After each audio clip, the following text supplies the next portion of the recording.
guys, this is Maker of Beauty, and I just wanted to record a quick video to give you some pointers on how to work with different files. So I'm making a t-shirt for my kid who will be graduating from a preschool and hopefully going to kindergarten next year. I say hopefully because it's not clear if the school will open. Any case, she's gonna have her graduation in 2 days, and I want to make something pretty for her. I went ahead and I purchased this image. So I used to write pre-K class of 2020 quarantine. I am going to start from my from the very top. So even though I pulled the image into Design Space, I'm just going to show you how I did it. Because I bought this from a reputable designer. The file had come available to me as a one layer. And the one layer means that all of the words, right, all of the components is just one file. And this is great if you want to cut it in one color. And the second option is that all of the components are its own individual cut files. I'm actually going to pull both to give you a side-by-side review. So this is one layer. I'm going to save it. And then I go back out. And obviously this has already been unzipped, right? Just wanted to point that out. And this is the one that is not one layer. So I'm going to go ahead and pull both of these images into my project. Okay, so let me minimize my canvas a little bit. So what is the difference, right?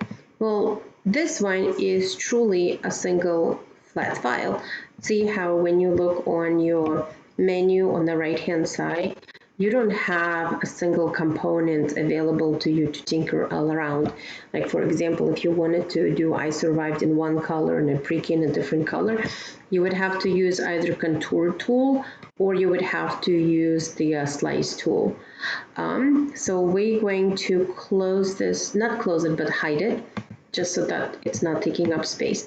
Now this file, she has it looks as if it's a single file, right? But it's really not, because every single component is its own separate file. And this is great. I mean, this is amazing, and that's how a proper design should be. When you buy it from a reputable source, you know, you do want it to be grouped, because you can always group it together, because you can always cut this on one color, right? And it makes your life so much easier if you want to cut different pieces in a different color. So say for what I'm going to do is I'm going to ungroup it,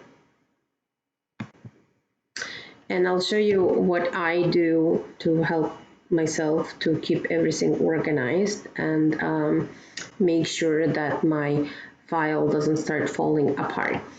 Let's say that I want to do I survived in one color, right? And then my quarantine is going to be in another color. And then everything else around it is going to be in a third color. So what I'm going to do is I'm going to press the shift down and just highlight the middle part of it.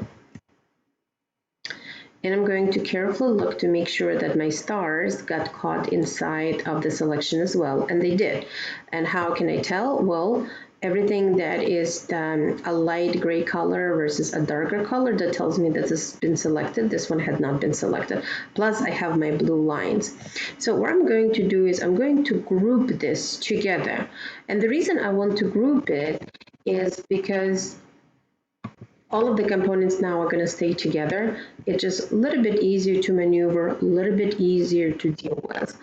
And now say, for example, I want this to be, I don't know, move the position. At this point, because it's separate components, you can move each one of them separately if should you choose to do that. Now say for example that you decide that you want the letter I to be its own color, but when you highlight and click on it, you can see that it's one single component together with the word survive, and you want to separate it. If you want to separate it, you have two options. Option number one is you use a contour tool. Let me minimize my canvas for a second. Okay, so what you can do is this. Let's actually go back in here for 1 minute, and I'm going to adjust my size for a second. Okay, this is what I would do. I would make a duplicate of this, right? Now I'm gonna come in here and I'm just gonna adjust it just so that, you know, this is visible to me separate from this. And you can contour it out. You know, you would contour the word survived. And what contour does for you, it basically hides everything, right? And you want it to be completely blanked out. And sometimes it kind of like takes a little bit of finessing. So I can see that this one is still not contoured. This needs to be contoured. Oh, I just did this eye, and this eye is not what I want to hide. I want it to continue to be available, so I need to open this one. And I can see there are still a couple other pieces that haven't been hidden yet. This I want to leave as is. Okay, so now I have it done, and here's my letter I all by itself. Okay, now what you do is you duplicate this eye, and you go back to contouring. This time you do everything reversed, right? You unhide all of the words. And it's this one. And you're going to contour the actual eye. And let's just make sure that I did it right. Nope, I didn't. Okay. And I still need to keep on tinkering a little bit. So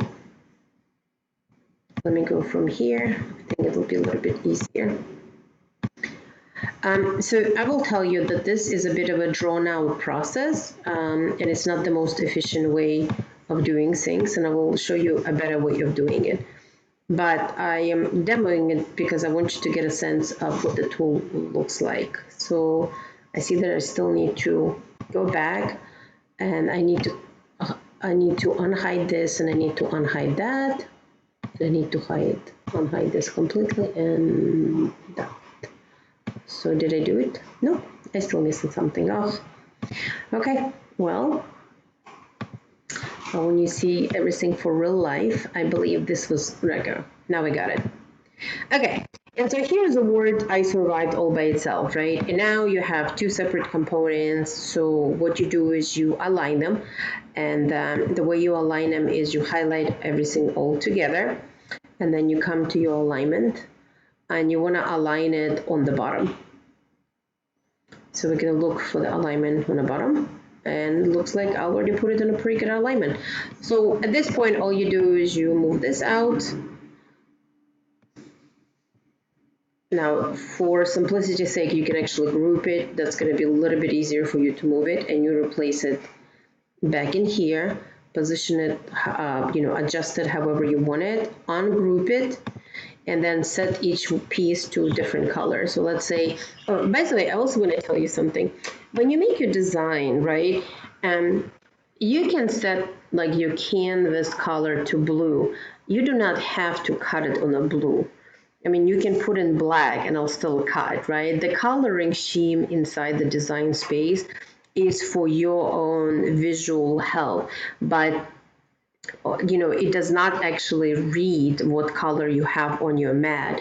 So if you are utilizing the coloring schema to help you to, like differentiate between different cuts and so on and so forth, don't think that it has to be translated into an exact color match of the mat.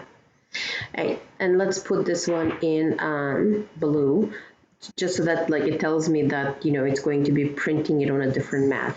This whole thing I'm gonna print on the yellow, and then the word quarantine is going to be something else. Okay, I no longer need this part, so I'm going to just delete it. And at this point, right, I'm going to highlight all of this and group it. Now, when I group it, all it's doing it for me, it's just holding it together, but it's still respecting every single piece as its own separate cut. And because I want to cut it on different colors, I am not going to use attach. Because if you use attach, and let me demo it for you right now. it essentially treats this whole thing as a single flat file. So I'm going to undo it because I'm not planning to cut it in a different colors. I'm not planning to cut it in a single file. So, let's see if we are going to make it, if it allows me to. Yeah, it did. Okay. So somebody had asked, right? Well, like, what if I want to print several different colors on one mat? So you have 12 by 24 mat, and you have leftovers, you know, some of them like 5 by 4, or some of them 3 by 5 of a different colors from previous projects, and you don't want to have to sit and put everything in on a single mat. I mean, you don't want to have to sit and do it every, you know, like you have 4 colors and 4 mats. It's long. So what you would do is this. At this point, right, it wouldn't even matter whether or not you're using the colors in the design space, as long as you can keep it straight, all straight in your head, right? You don't even have to bother. You can just click it as one flat file. We're going to pretend that you have all these colors in separate sizes, right? So what I normally do is that I manually adjust it. And what I would do, say I have a pink color, I would put my pink starting on your mat, right, at 1 inch, just for the simplicity's sake, right? Or if you really want to, you can do it, you know, from this side, but it doesn't really matter.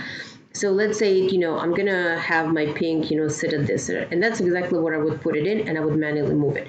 And then say that I also have my brown color, and my pink color, you know, comes all the piece that you have for the pink color comes all the way to 2.5. So what I would do is this. I would move the object, and I would bring it in here. Now, of course, it changes the color, but again, right, you have to keep it all straight in your head and just, you know, don't get confused by it. And we're assuming that you have a blue color that is long enough for the quarantine to be cut out. So what you would do first, right, on your mat, and sometimes that's what I literally have. Like I'll have all of my extra cuts of a vinyl next to me, and I have my mat, and like as I position my pieces on my actual mat, I will adjust the mat and design space to match it.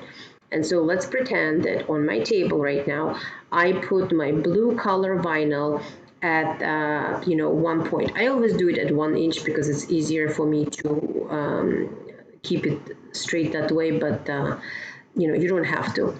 And just to let you know, I always do leave extra, right? So for example, on my actual physical mat, I would have a piece that would be going slightly over, I'm going to move this out of the way, that would be going slightly over 1 inch and definitely slightly above like the 3 inch, the white axis, right?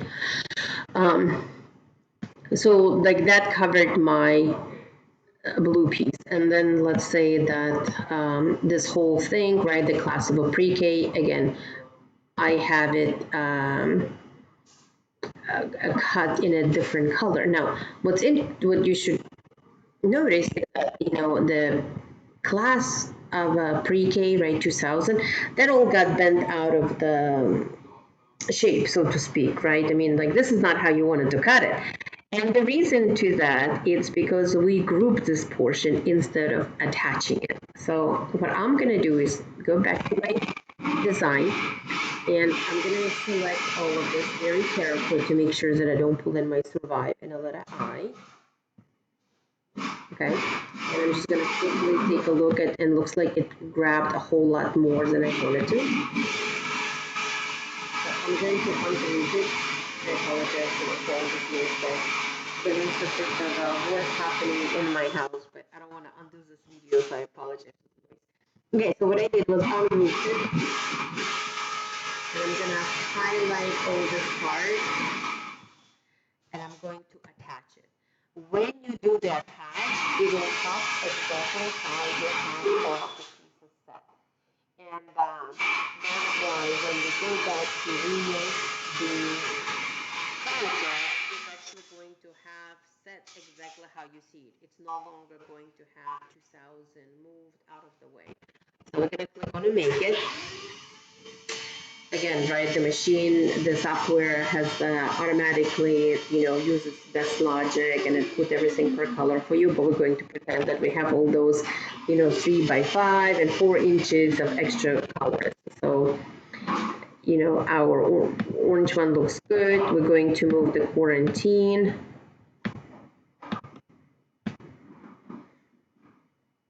And say that I put my other color, at the 3, and that's where then you want to manually move it. Now, this is we said that we're pretending this is our 12 by 24 mat, right? So let's adjust the size.